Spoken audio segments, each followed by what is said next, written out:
dương từ tray. Let's go. Nè. Oh my god. Mình đó khơi tray vào rồi.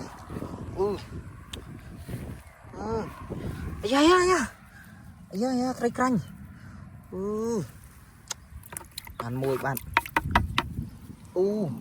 Mà nay bên nơi tam chân câu. Cả nó không á. Anh ấy tray tuộng. Mà nay.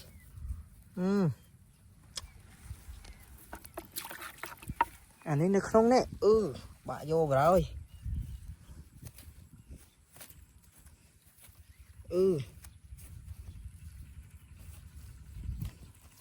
Bây giờ nói nè đông bạn bật ngày này không ăn trai chả nè đã ta cái chả nó mà bạn đã con kê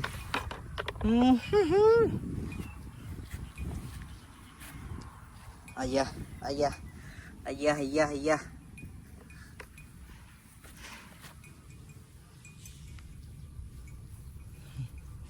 rồi đợi tụi người này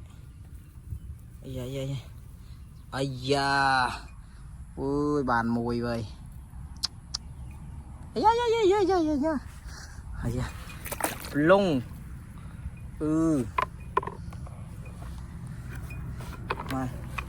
mai sao trai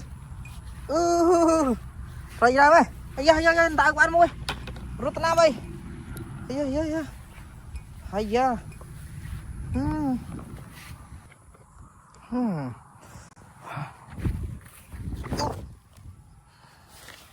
ui là bò vô sạch ai vậy mang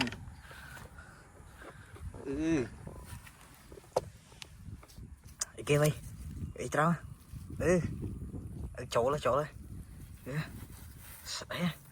trời tung bàn muối tiết mặc lộc mà ai da mà na chả cây thiết bằng nước kháng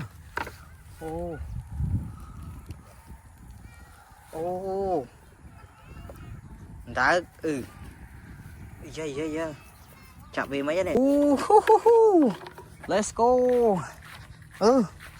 ní áp chốt cái này được bằng nô miên tray chả nè này bảo là đã con cây mau về đây ấy da mà cả lâu đó này mà này ông phô ăn mùi á trông cái tha tray trái là miên chẳng mơ săn mớ đu săn mớ giờ mời vơi dạ cho là ai da mình đã cái này thả tray thả tí nào mình tắt tí đâu mình tray ok tao cảm ơn má dạ tao rồi tray đi đấy bạn tray đi ra như này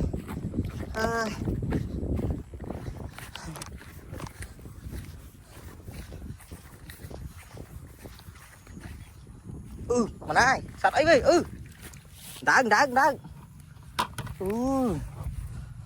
bò vô đã khát tắc bắt cắt anh hai máu mà này bị bay khám này chấm á